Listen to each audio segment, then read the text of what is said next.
जय जय श्री सीताराम। नववर्ष 2024 की आंगल नववर्ष 2024 की आपको बहुत-बहुत शुभकामनाएँ। वैसे तो हिंदू सनातन धर्म में हम लोग चैत्र मास के शुक्ल पक्ष में जो आने वाले प्रतिपदा है उसको गुड़ी पड़वा, नवरात्रि का पहला दिन, तो इसको ही हम नववर्ष मानते हैं। विक्रम संवत से प्रारंभ होता है, शाकि संवत प्रारंभ होता है इस दिन से।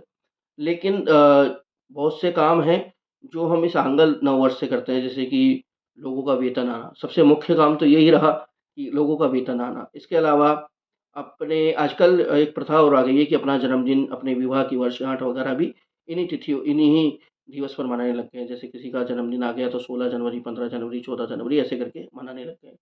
तो एक ये भी एक प्रथा है। इसके अलावा हम अगर बात करें नववर्ष के ज्योतिषीय गणना की, इसमें देखिए अंग्रेजी का नववर्ष है, इसमें ज्योतिषीय असर कितना रहता है, कितना नहीं रहता है, ये एक अलग विषय है। लेकिन फिर भी इससे सब कुछ मानते हैं, जन्म कुंडली भी इसी से चलवाते हैं।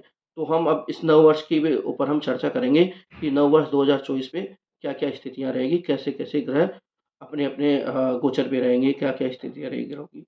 नववर्ष प्रारंभ होने से पहले तो 3 ग्रहों ने अपनी-अपनी राशियाँ बदल दी हैं, जैसे मंगल, बुध ने अपनी राशि बदल दी 2 दिन पहले ही मंगल और बुध अपने वक्री हो गया है, चंद्रमा ने अपनी राशि बदल दी है। अब हम बात करते हैं क्या-क्या स्थितियाँ रहेगी। 2024 का जो प्रारंभ होगा, तो कन्या लगन के अंदर प्रारंभ होगा, कन्या लगन में प्रारंभ होगा और इस दिन कन्या लगन का उदय का जो समय रहेगा, तो वो उत्तर फाल्गुनी नक्षत्र में रहेगा कन्या लगन और इसके अलावा लगन के अंदर केतु होगा और केतु होगा। इसके अलावा अगर हम बात करें लगन से अगले भाव की, दूसरे भाव में दूसरा भाव शुक्र का रहेगा, यहाँ पर खाली रहेगा, तुला राशि रहेगी। लेकिन अष्टम भाव के अंदर हम बात करते हैं, तो यहाँ पर बुध का वक्री होना, जो कि बुध की वक्री होने से ये अर्थ रहता है कि बुध मित्र राशि में रहेगा और उसके साथ में शुक्र रहेगा, जो कि अनुराधा नक्षत्र का 8 डिग्री के लगभग रहेगा। और चतुर्थ भाव के अंदर अगर हम बात करें तो सूर्य और मंगल की यहाँ पर युति रहेगी, जो कि धनु राशि के अंदर रहेगा और जो शनि है वो षष्ठम भाव में यानी कि षष्ठम भाव में रहेगा और षष्ठेश और पंचमेश दोनों ही रहेंगे ये और यहाँ पर जो शनि है वो मूल त्रिकोण में रहेगा। अगर हम बात करें इसी दिन के राहु की और गुरु की, तो राहु जो है वो सप्तम भाव में मीन राशि के साथ में रहेगा और जो गुरु है वो मेष राशि के अंदर अष्टम भाव में रहेगा। अष्टम भाव का गुरु बहुत कुछ दर्शाता है जीवन के लिए और चंद्रमा की बात करते हैं तो चंद्रमा 12वें भाव में और वो भी मन का कारक है चंद्रमा जो कि सिंह राशि में रहेगा।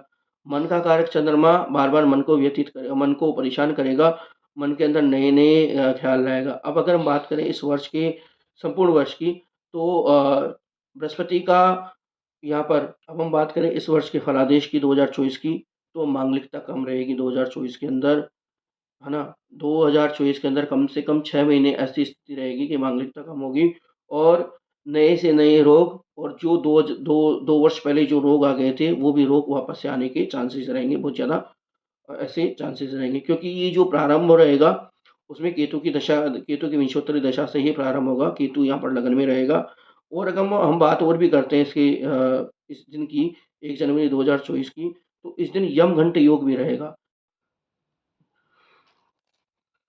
1 जनवरी 2024 का जो प्रारंभ होगा वो यमगंट योग में होगा। यमगंट योग अच्छा नहीं बताया जाता है, इसमें शुभ कार्यों को वर्जित होता है। इस कारण से मांगलिक कार्यों के अंदर ज़्यादा वृद्धि नहीं होगी, मांगलिक कार्यों में ह्रास रहेगा और इस पूरे वर्ष के अंदर बृहस्पति और शुक्र की स्थितियाँ भी बार-बार बदलेंगी, जो दोनों ही अस्त हो जाएँगे। इससे अगर हम बात करें यमगंट योग की, तो यमगंट योग से मंगल कार्यों को करने के लिए त्याज्य बताया गया है। अब जैसे ही इसमें क्या होता है, अगर यमगंट योग में कोई भी नया काम प्रारंभ करते हैं तो वहाँ पर अशांति होती है। तो ये यमगंट योग में आया हुआ नववर्ष हमारे लिए शुभ फल दे।